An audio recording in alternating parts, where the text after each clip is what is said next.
Você que está em casa, uma alegria estar mais uma vez falando contigo, pedindo ao Espírito Santo que derrame toda sorte de bênção, graça, esperança sobre você e a sua casa. O texto que nós vamos falar hoje está lá no livro de Gênesis, bem fácil aí para você. Primeiro livro, Gênesis, capítulo 6, verso 9 ao 14. Diz assim, Gênesis 6, 9. Eis a história de Noé. Noé era um homem justo, íntegro, e entre seus contemporâneos, Noé andava com Deus. Gerou 3 filhos, Sem, Cã e Jafé. A terra estava corrompida à vista de Deus e cheia de violência.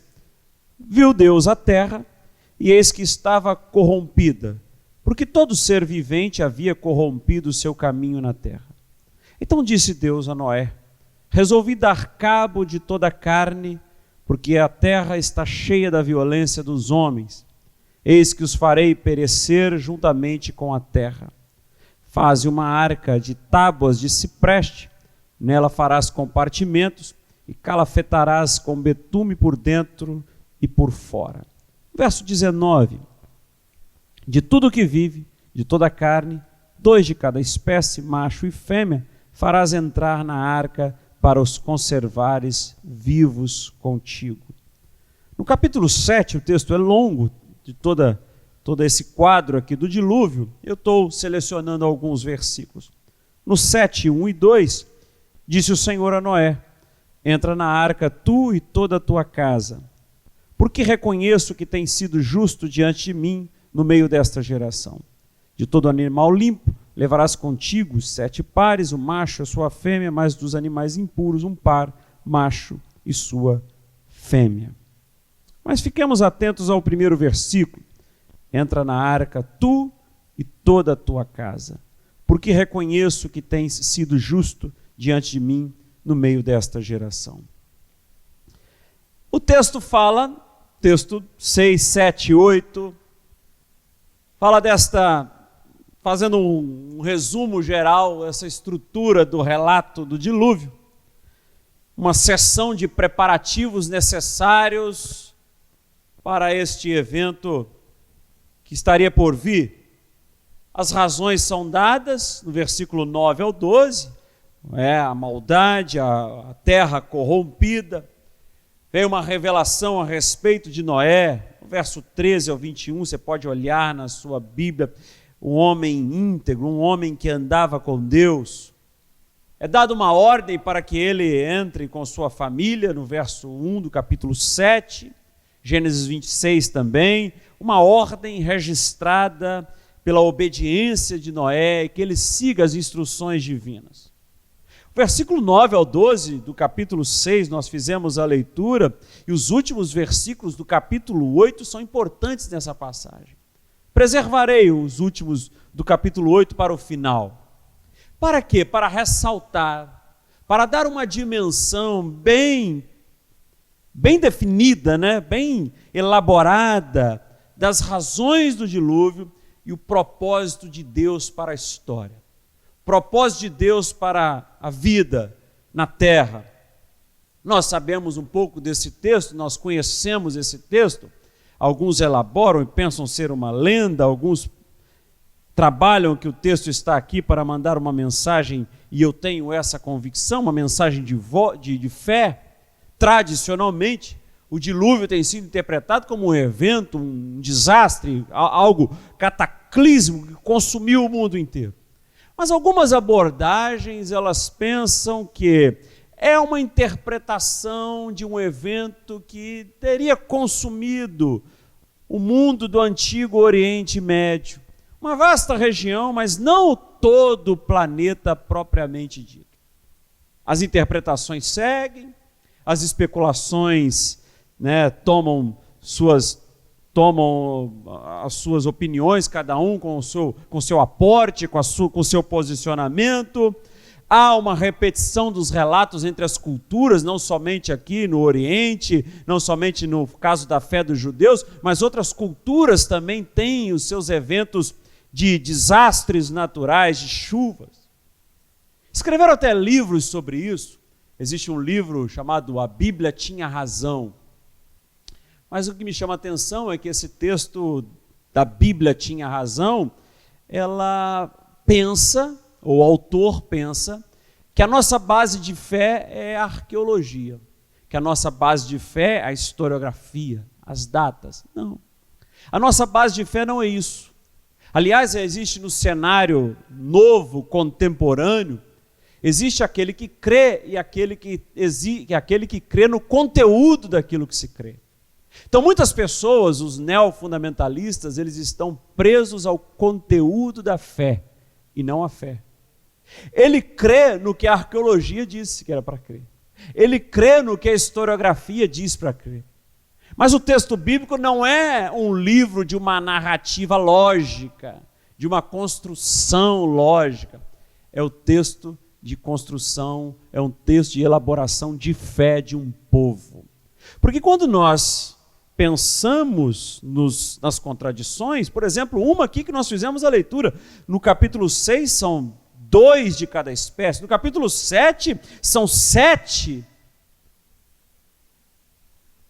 Nossa base de fé é a presença de um Deus que vem resgatar o seu povo.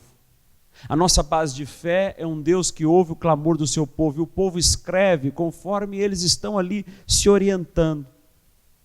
É isso que eu quero conversar com vocês. É a mensagem de fé que está intrínseca, que está por trás. O que Deus deseja falar com esse povo. Porque Deus deseja se comunicar com o povo, Deus deseja falar conosco, mas Ele fala através de literatura, de traços humanos. E aí o homem e a mulher do tempo de Noé, eles vão elaborando, eles vão escrevendo, eles vão refletindo. Então não leia a Bíblia como um mistério lógico, mas como um mistério de fé, de um Deus que se apresenta. Independente da interpretação que você venha adotar, é evidente que o texto do dilúvio é um julgamento divino, de grande escala. É um Deus que olha para a terra e diz ao seu servo Noé, que andava com ele, e fala: a terra está muito corrompida. A terra precisa de um conserto, de uma ajuda. O mundo precisa de uma reviravolta. Então e aí seguindo para mim a interpretação, porque o que eu penso no texto bíblico, que é um mistério de fé, um mistério de um Deus que fala com o seu povo, nós então não imaginamos um Deus que venha colocar um basta nas nossas ações. Será que pensamos assim? Um Deus que chega na nossa vida quando ela está bastante corrompida, bastante distorcida, distante dos desígnios que Deus gostaria para nós. Será que a gente consegue pensar num Deus que chega e dá um basta? Que dê um basta nas nossas intrigas, que dê um basta nas nossas especulações, nos nossos comentários. Um Deus que dê um basta na nossa desobediência, no nosso comportamento equivocado, muito distante daquilo que Ele espera de nós. Um Deus que chega e dá um basta nas nossas ações irresponsáveis, precipitadas. Será que cremos num Deus que dá um basta às nossas mentiras e diz: olha, agora acabou, chega, é tempo, é hora de dar meia volta? Eu não sei como, mas eu acredito que isso possa acontecer. Eu acredito que Deus pode chegar em um momento da nossa vida e dar um basta. A gente vai empurrando, né? A gente vai seguindo, nós vamos tendo uma vida como de Jacó, fazendo aqui meio distorcido, apregoando equivocadamente de um lado, mas chega uma hora que é o momento do basta. Aqui era o quadro da humanidade, cheia de violência, cheia de dor, corrupção. Verso 11 ao 13, nós fizemos a leitura. À vista de Deus, Ele não comungava, Ele não compartilhava dessa corrupção, desse comportamento que desabonasse tudo aquilo que Deus imaginou o ser humano. É um basta na perversidade, numa postura que não está aliada ao que Deus imaginou para a humanidade. Essa maldade que está dentro de nós, sempre querendo despertar, que é um estágio da nossa natureza de ser, o ser humano tem dentro de si. Olha, Caim e Abel, já preguei aqui. A gente fala, não vou falar mal de ninguém, nunca mais. Aí passa uma semana, a pessoa não aguenta uma semana, não aguenta 3 dias, encontra alguém, aí ela bebe o veneno e fala. Está dentro de nós. E a gente precisa aperfeiçoar isso. Essa perversidade que é o caminho que tomamos, a maldade. É preciso dar um basta. É preciso que você dê um basta. É preciso dar meia volta. É preciso trilhar um outro caminho. É preciso ouvir a voz de Deus. E esse texto aqui dizendo para mim, para você, para todos nós, Deus não se agrada deste comportamento distante daquilo que Ele idealizou, daquilo que Ele imaginou para nós. Caso contrário, se a gente não trilhar outro caminho, se nós não optarmos por decisões responsáveis, Deus pode sim agir com severidade quando isso é preciso. Deus pode sim intervir de forma radical. Como nós, eu tenho certeza que você puxaria o cabelo do seu filho, mesmo se arrancasse boa parte do cabelo dele, para socorrê-lo, para libertá-lo, para salvá-lo. Se o seu filho estivesse à beira de um precipício, um puxão de cabelo poderia salvá-lo, e você faria isso com certeza, mesmo que ele chorasse, mesmo que ele perdesse alguns cabelos. A humanidade no tempo de Noé e também um pouco no nosso tempo convive com uma cegueira, e é uma situação trágica da humanidade, acaba sendo ela mesma, porque como nos dias de Noé, cegueira da humanidade, uma situação trágica de como ela realmente é, porque como nos dias de Noé, nós não percebemos o nosso estado, nós não percebemos que estamos cegos, que não estamos nos comportando da maneira como Deus gostaria, nas nossas relações com os irmãos, na nossa relação de respeito com as pessoas. E a cegueira da época de Noé e da nossa é não saber para onde se caminha e duvidar de tudo quanto Deus coloca e quanto tudo Deus espera e aponta para o nosso futuro. O homem não quer a sua verdadeira condição, e a sua verdadeira condição é obedecer. Ouvir a voz de Deus, bem, isso é para mim. Será que Deus está feliz com essa minha atitude? Será que isso agrada o coração de Deus? Ou será que vamos nos fortalecendo, nos apoiando em mecanismos contrários à vontade de Deus? E esses mecanismos tentam diariamente, eles tentam desviar a nossa atenção, eles tentam mudar o nosso foco quanto às mensagens que vêm do céu. Porque constantemente o Espírito Santo está falando conosco. A grande lição desse texto, o que nós aprendemos com esse texto, não é apenas obediência, não é apenas agradar a Deus, ser obediente com aquilo que Deus espera de nós, mas é conduta, é como se comportar. Disse o Senhor a Noé: entra na arca, tu e tua casa. Por quê? Porque eu reconheço que você, Noé, tem sido justo diante de mim, no meio desta geração. Não é ser obediente, é como conduzir a minha vida, é como ter conduta perante as pessoas. Verso 9 do capítulo 6, Noé foi um homem justo, íntegro entre os seus contemporâneos. Teve boa conduta, deu bom exemplo, deu um bom testemunho. Para aqueles que acham, o que importa é a minha vida. Não. O texto bíblico está recheado, está em todos os lugares. Homens e mulheres de Deus que deram bom testemunho. Noé, Jó, Simeão. para que as pessoas pudessem ver a conduta, o comportamento. E o caráter de Noé é descrito por 2 palavras. E Deus viu nesse homem a preservação daquilo que ele gostaria. Por isso Jesus alertou sobre os dias de Noé.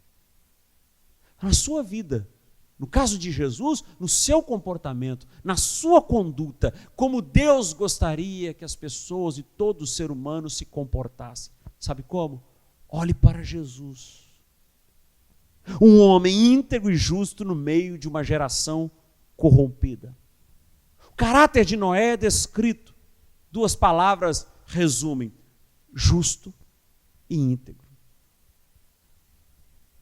Pastor, como é que eu vou conseguir ser justo e íntegro? Faça como Noé. Ande com Deus. Como que Noé conseguiu ser justo e íntegro? Noé andava com Deus. Como eu vou conseguir ter a opção certa, a decisão responsável, mesmo que traga dificuldades para você? Porque às vezes tomamos decisões que geram dificuldades. Confie em Deus. Tome a decisão responsável. Faça pelo bem. Tenha paz no seu coração. Como é que eu consigo, pastor, entender que eu estou andando com Deus? Quando eu coloco a cabeça no meu travesseiro e tenho paz. Eu estou tranquilo. Noé andava com Deus. Deus não está procurando trabalhadores. Deus não está procurando homens e mulheres que ficam trabalhando. Deus está buscando amigos que o amem. Deus está buscando pessoas, como ela abriu o culto, que o adorem em espírito e em verdade, que tenham uma relação muito leve, muito coloquial, espontânea, com substância, com profundidade. São esses que Deus está procurando. É esses que Deus tem buscado. Deus está buscando adoradores que desejem gastar tempo com Ele. O culto acontecia na igreja, os encontros, 3 vezes por semana, 4 vezes, domingo pela manhã, domingo à noite, segunda à noite, quarta à noite. Como é que você colocava o seu gastar o tempo com Deus somente em 4 reuniões? Nós temos a oportunidade, tivemos na pandemia, em dedicar esse tempo a Ele. Todos os dias. Porque saímos daqui, fomos para as nossas casas. E Deus está buscando adoradores que gastem tempo com Ele. Não é só ir na igreja tirar a falta. E a pandemia mostrou que isso abalou o nosso comportamento religioso. Mas gastar tempo com Ele. Andar com Ele. Conviver com Ele. Deus busca pessoas justas e íntegras. Diante do cenário que vivemos, diante do momento que vivemos, esse texto é muito particular, né? Esse texto nos dá algumas lições importantes. Lição para você que está ouvindo essa palavra e entender que não é apenas obediência e conduta, mas também uma certeza que Deus nos dá. Um escape, uma saída. Porque quando nós mantemos, quando nós colocamos o nosso coração alicerçados em Deus, confiantes no Senhor, Ele há de nos preservar. Ele há de cuidar da nossa vida. Quantas vezes você fala, eu não sou mais bobo, ninguém me engana. Não, permaneça em obediência e com conduta, e acredite, Deus dará um escape.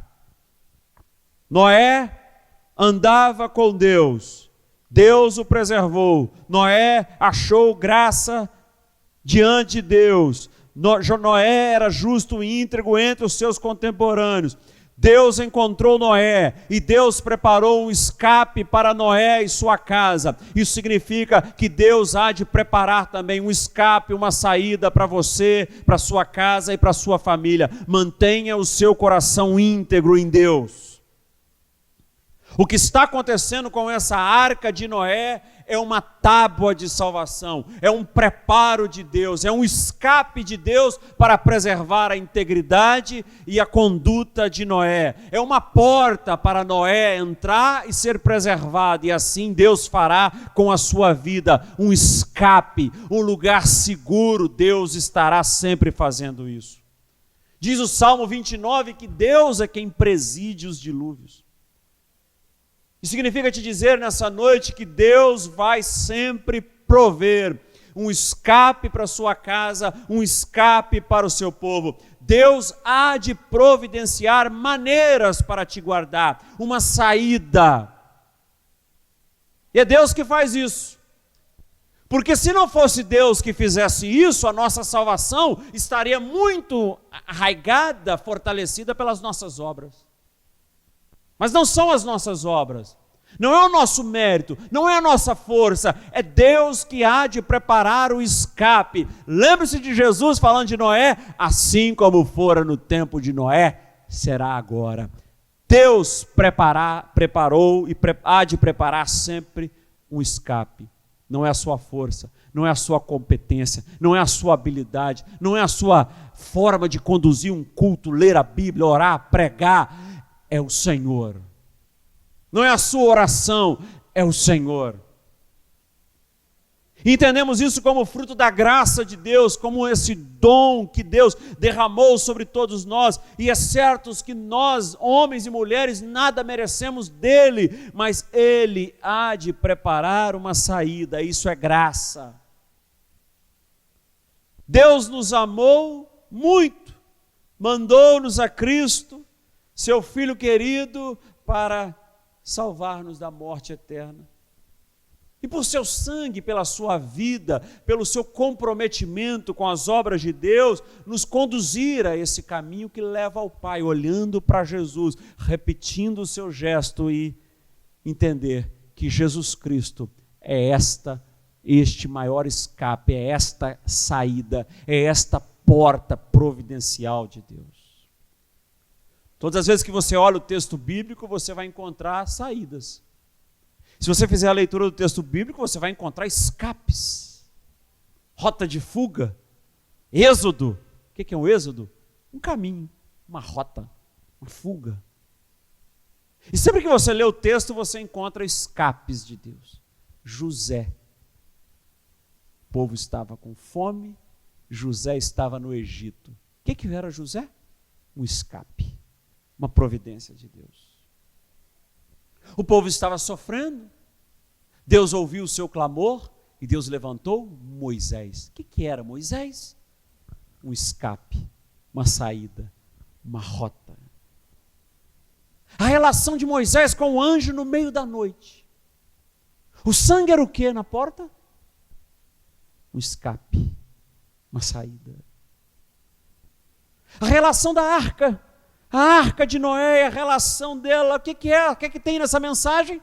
É arqueológica?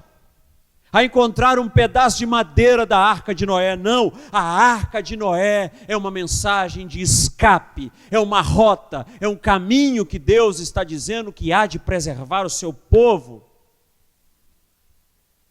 A arca é Jesus Cristo. E o tempo de Noé é hoje. Disse Jesus. Mateus 24, 37, eu vou ler para vocês.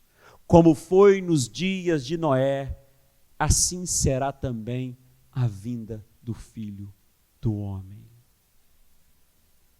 Jesus Cristo, a grande arca, a grande tábua de salvação. O tempo de Noé é hoje, então guarde o seu coração, preserve aquilo que recebera de Deus. Isso é crer. Olha o meu argumento aí confrontando toda a base historiográfica. Porque eu não estou procurando um mistério lógico, eu estou procurando um mistério de salvação. Eu estou procurando um Deus que vem salvar, um Deus que vem dar escape ao seu povo. E isso é crer. Independentemente da incoerência. Como nos dias de Noé, por isso creia, acredite, tenha fé, Crer por obediência e não por evidência. Crer e confiar quando desacreditado. Crer e confiar quando as pessoas falarem com você, deixa isso para lá. Até que ponto seria legítimo as pessoas duvidarem de Noé? Até que ponto seria legítimo as pessoas duvidarem de você? O que tem duvidarem de você? O que tem dizerem que você está errado? Mesmo que as pessoas possam duvidar, aprenda a ouvir a voz de Deus e a enxergar os sinais que Ele envia.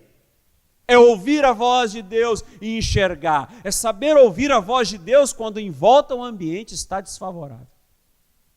Quando tudo parece perdido, ruim. Quantos e quantos amigos vêm te anunciar? Arruma a tua casa. Quantos amigos vêm dizer, ei, resolve a sua vida? Quantos avisos sonoros nós ouvimos? Podem ser anúncios feitos por Deus. Agradeça a Deus por isso. Não brigue. Não arrume confusão.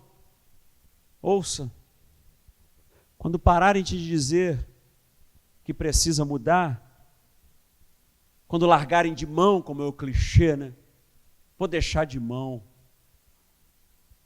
Quando pararem de te dar esses avisos sonoros, acenda a luz da consciência. Pode ser um sinal que abriram mão de ajudar.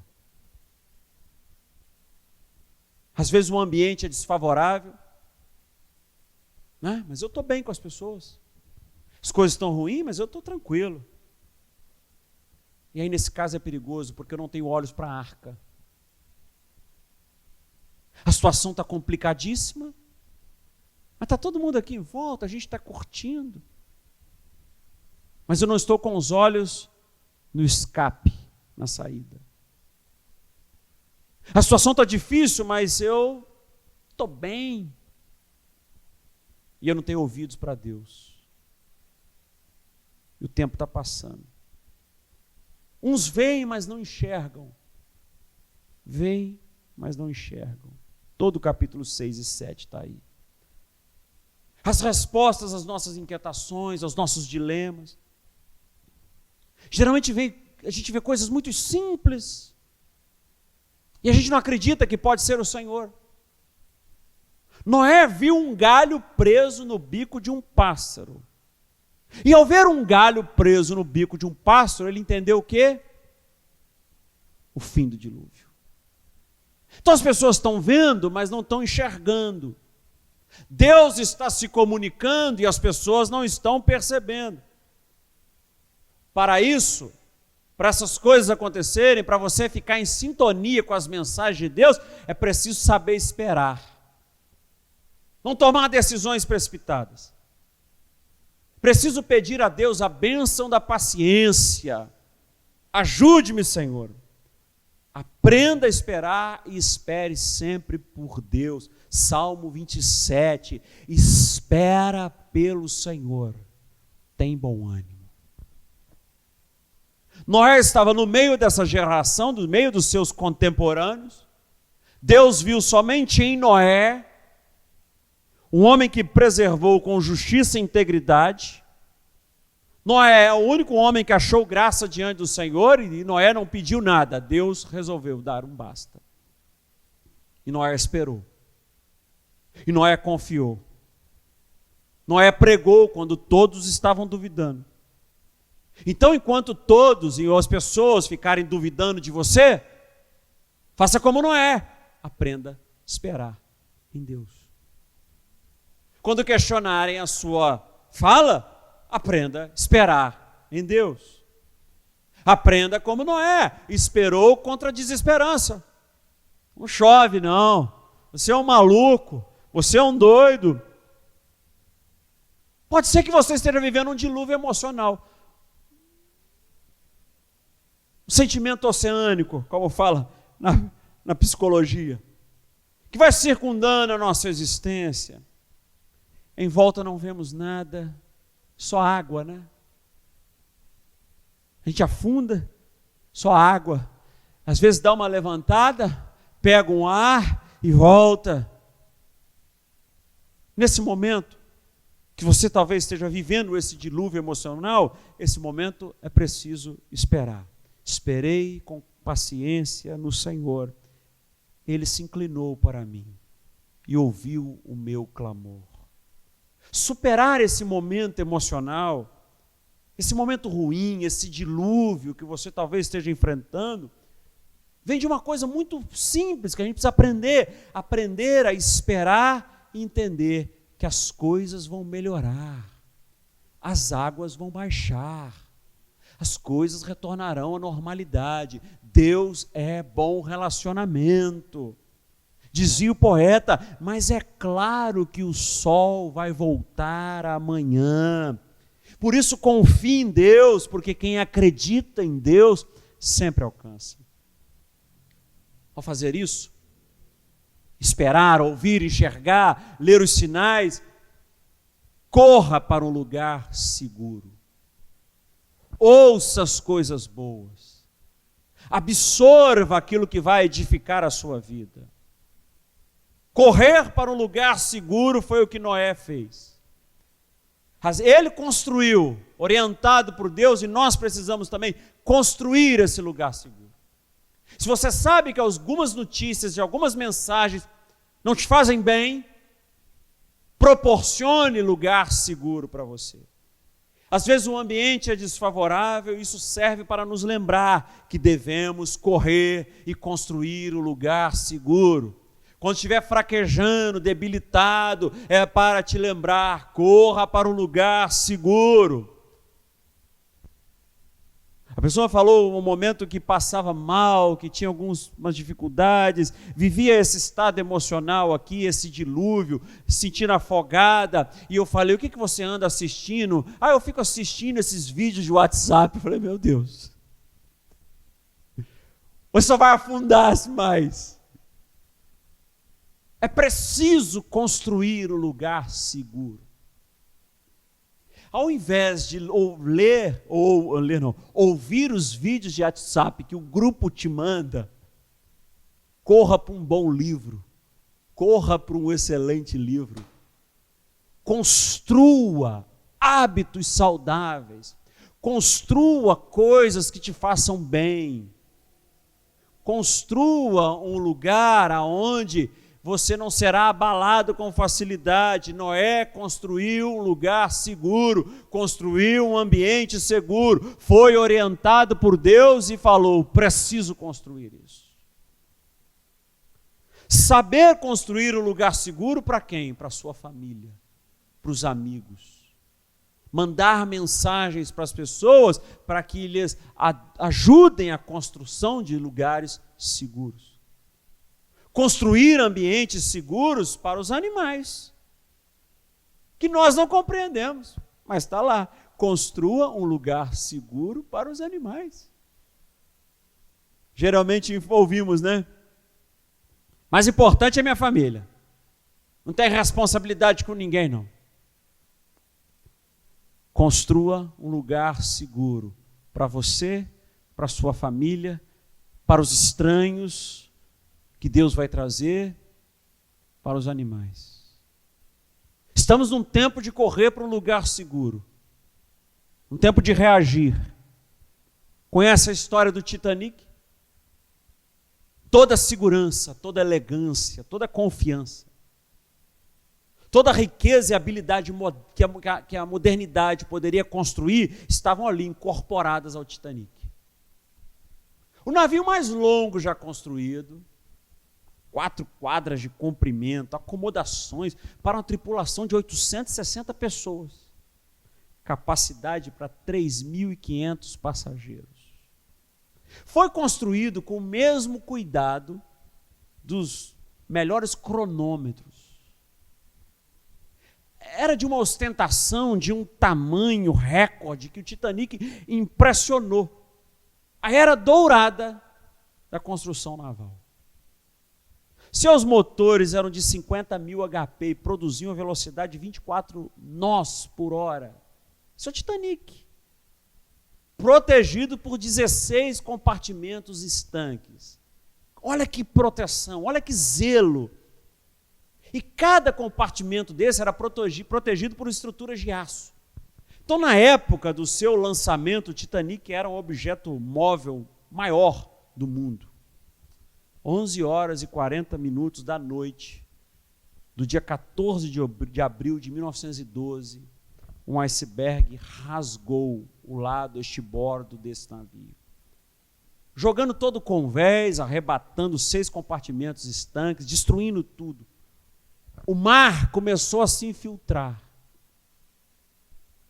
Tem a cena do filme que alguns, o Titanic está afundando e continuam a tocar violino. A vida está descendo a ladeira, as coisas estão se destruindo e está lá, curtindo. Parece um Nero tocando violino enquanto Roma pegava fogo. A maioria dos passageiros, olha que coisa, a maioria dos passageiros, eles não acreditavam que o Titanic poderia afundar. A tripulação começou a lançar foguetes, começou a sinalizar para o alto. Olha, a situação está perigosa. Fique em casa, né? Parecido. Charles Pellegrino disse: a água brilhou por todos os lados, eu via a situação, barcos salva-vidas podiam ser vistos nela, e naquele momento um facho de luz artificial, as nossas mentes foram iluminadas e todos entenderam as mensagens dos foguetes por si próprios. Depois dos foguetes, ninguém precisava ser convencido a entrar em barcos salva-vidas. A água foi alcançando espaço, foi até a metade da ponte do comando, um estrondo de pareciam milhões de pratos quebrando. A popa do Titanic subiu ao alto do céu e se preparou para o seu último mergulho. Um barulho horrível. Passageiros davam-se as mãos e se jogavam na água. 2h20 da manhã, o Titanic começou a sua descida lenta para o fundo do mar, deixando nuvem de emergente, de fumaça, de vapor acima do seu túmulo. Naquelas águas geladas do Atlântico Norte, na calada da noite, o navio mais famoso do mundo terminou a sua primeira e última viagem. Mas alcançou uma mística náutica que só perde para a Arca de Noé.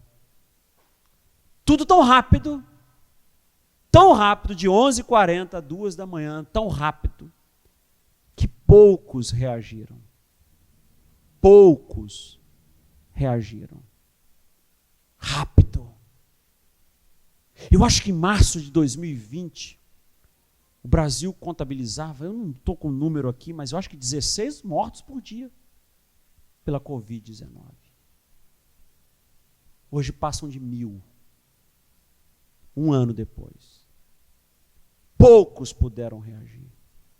Poucos puderam acreditar. Isso é verdade mesmo. Eu tentei agora aproximar do momento que a gente vive, mas eu quero te dizer, esse é o sentido desse sermão, esse é o sentido dessa palavra. Correr para um lugar seguro. Construir um lugar seguro para você, para sua família, para os estranhos, para os animais. O que é um lugar seguro?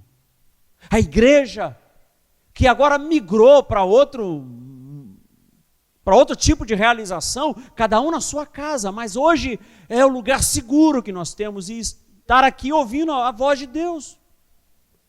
Num mundo de tanta igualdade, como ser diferente e arcar com o título de louco, né? Assistir culto segunda, terça, quarta, quinta, sexta, sábado, domingo. Nós, igreja, somos essa diferença. E mesmo desacreditados, esse é o nosso lugar. A gente tem que continuar assim, emanando, pregando esperança, anunciando um Deus que vem salvar o seu povo. Renove-se a cada dia. Renovar é fazer isso que aconteceu com Noé. 8 ou 6, e vou já encerrar. Ao cabo de 40 dias abriu Noé a janela que fizera na arca. Soltou um corvo, ao qual, tendo saído, ia e voltava até que se secaram as águas de sobre a terra.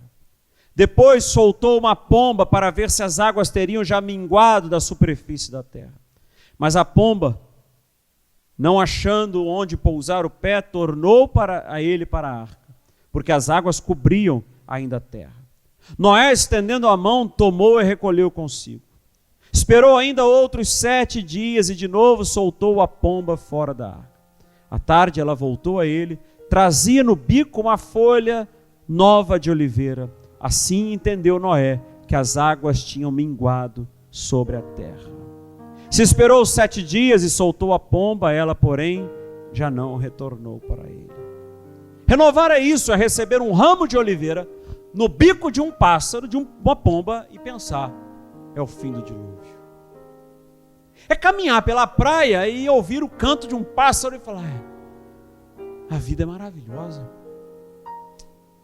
É aquela brisa suave que soprou sobre Elias e falou, olha, o caminho é longo, come.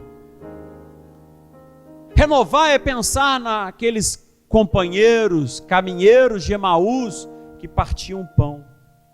Minha irmã, meu irmão, os dilúvios passam, a água abaixa. Deus é sempre suavidade de relacionamento, Deus é sempre tranquilidade, Deus é sempre relacionamento de paz, Deus está sempre providenciando uma saída. É insistir, ajudar um estranho e dar a ele o que é meu, dividir com ele. Em outras palavras, chega de olho por olho e dente por dente na minha vida, na sua vida. Não perca o barco da oportunidade. Não feche os ouvidos para os avisos sonoros de Deus. Lembre-se, estamos no mesmo barco. Embora colocaram figurinhas pelas redes sociais, que nem todos estão, porque chega a dor, o drama, a tristeza, chega na casa de todas as pessoas. Planeje-se com antecedência, porque não estava chovendo quando Noé construiu a arca. Atentaram, falaram que ele era maluco. E a gente precisa preservar a saúde, ter hábitos saudáveis. Quando estiver com 60, com 70, com 90, aí pode ser que Deus te peça algo que realmente vai valer toda a sua vida. Não dê ouvidos aos críticos. Não dê ouvidos àqueles que falam com você, deixa isso para lá, você está maluco construindo. Prossiga com o seu trabalho. Faça o que precisa ser feito. E não queira correr, não. Para que a velocidade? Velocidade nem sempre é vantagem, porque caramujos estavam no bordo e os leopardos também. A arca foi construída por amadores. Esse texto você encontra na internet, tá? Esse aqui que eu estou fazendo no final. A arca foi construída por amadores. Titanic por profissionais. Não importa o tempo ruim. Quando você está com Deus, tem sempre um arco-íris à sua espera. Tem sempre um sinal de Deus. E agora em Jesus, estou com vocês todos os dias, até a consumação dos séculos.